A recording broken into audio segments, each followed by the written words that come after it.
श्रीगौरी वक्त्रपद्मार्का श्रीविघ्नेशा गजानना उत्तिष्ठ सुरसम्पूज्या त्रैलोक्यं पालनं कुरु।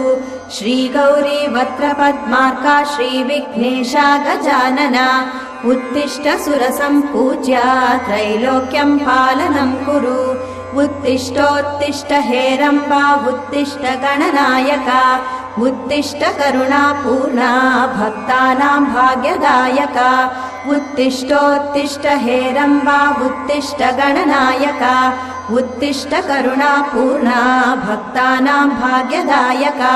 श्रीयाकुवाहन शिवात्मज दिव्यगात्रा श्रीभिन्नदन्तधनुजान्तक सूक्ष्मनेत्रा सर्वार्ति दुःखशमना फणिराजसूत्रा देवा गणेश्वर विभो तव सुप्रभातम्।